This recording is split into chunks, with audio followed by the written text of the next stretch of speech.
Power. Power, see power.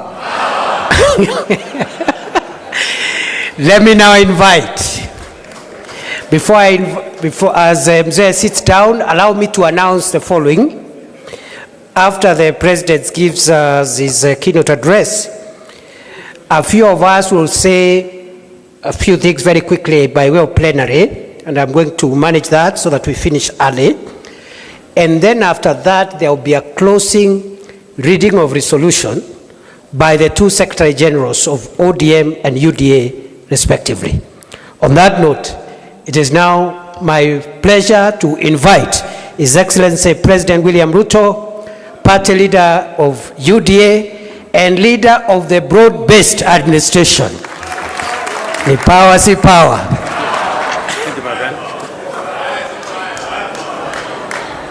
Aya, asanteni sana, tafadhali tuketi. Thank you very much. Mr. Deputy President, our leader, the party leader of ODM,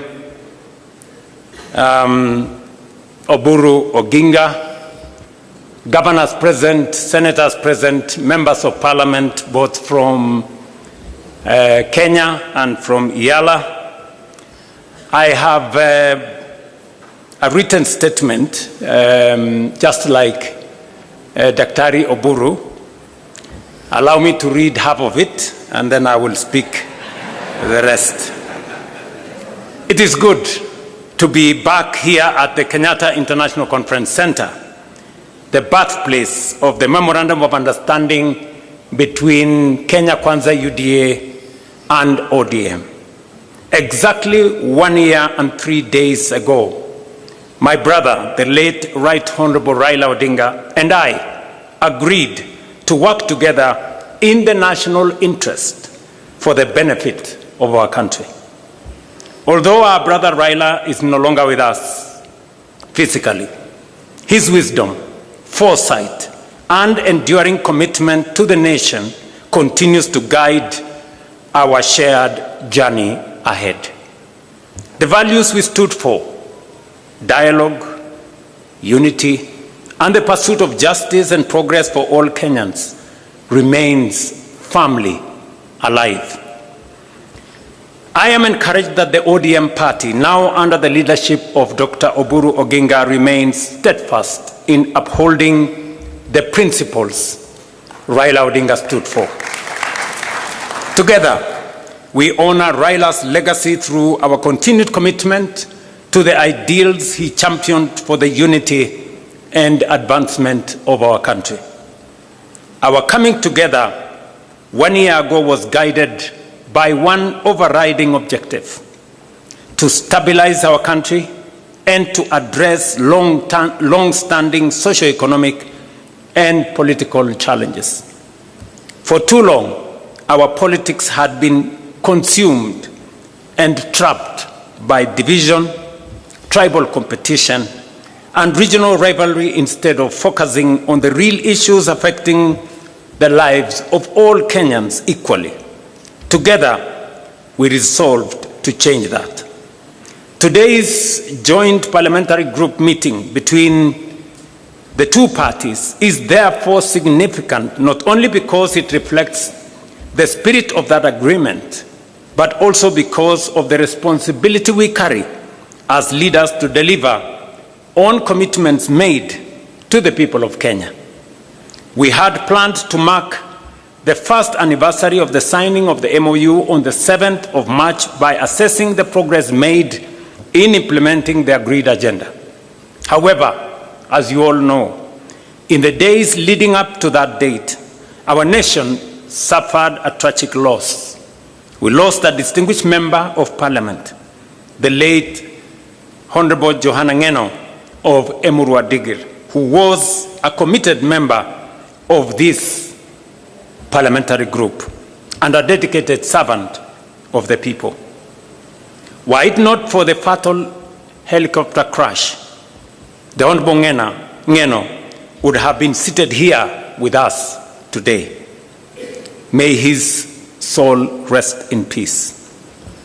Ladies and gentlemen, the MOU between UDA and ODM was built around a 10-point agenda drawing largely from the recommendations of the National Dialogue Committee, or commonly known as NATCO.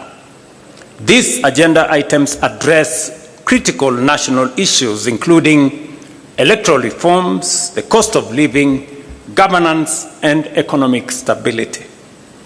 Following the signing of the MOU, we immediately began implementing the agreed programs. I am pleased with the report that has been presented here today by the Oversight Committee, highlighting the progress made across the 10 agenda items during the past year. The progress we have made is evident across several areas. Our country today enjoys greater stability, and the partnership has created an environment in which government programs can proceed without unnecessary political disruption. Opportunities for our young people are expanding, with government programs now reaching hundreds of thousands of young people across the nation. Through initiatives in housing, health, agriculture, education, the digital and creative economy, as well as the labor mobility programs, we are deliberately expanding new avenues for employment.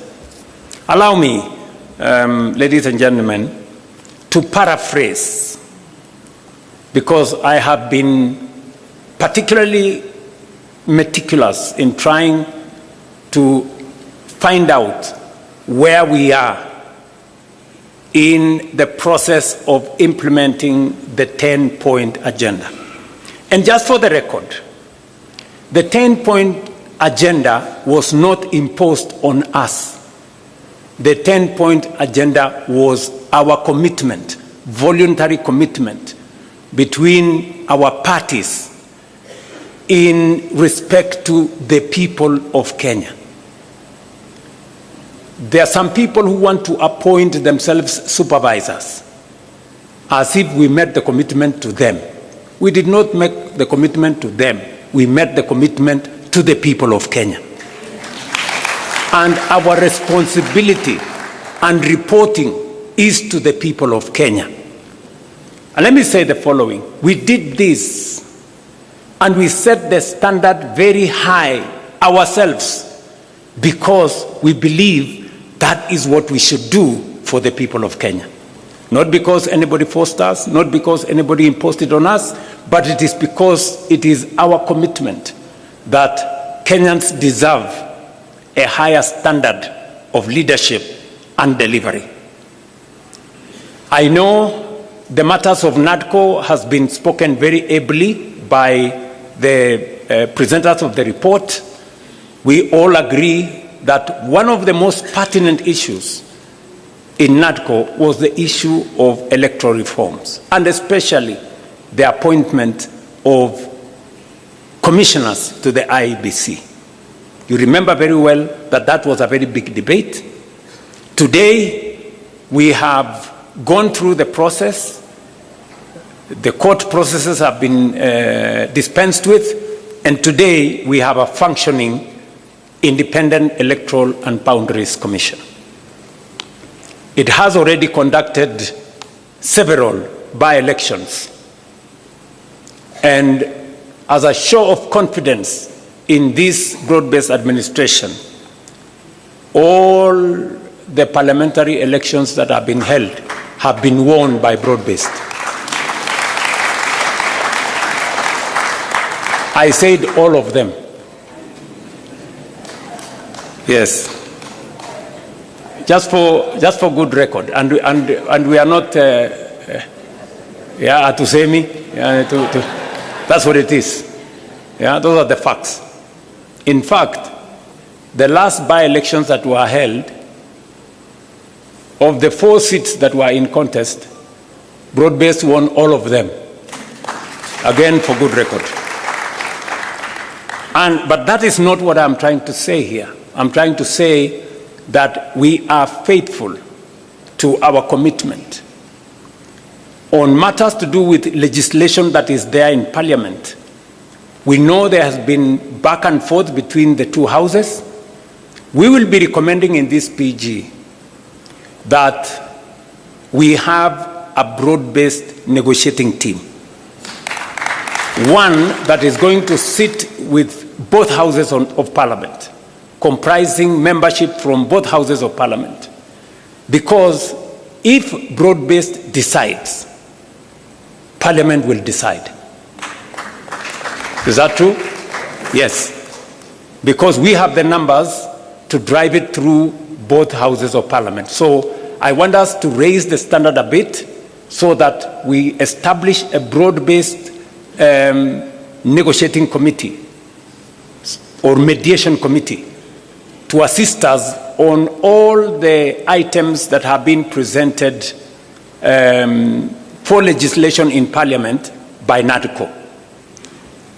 One has already been dispensed with. The matter of NGCDF, the courts have given direction, and therefore the legislation that had been presented to Parliament is now what the lawyers called factors of issue. I mean, it's been dispensed with. So we now need to pick on what the directions court has given to do the rest of the funds. Let me speak specifically to some 6 or 7 critical issues that I have distilled from the report that was presented to us.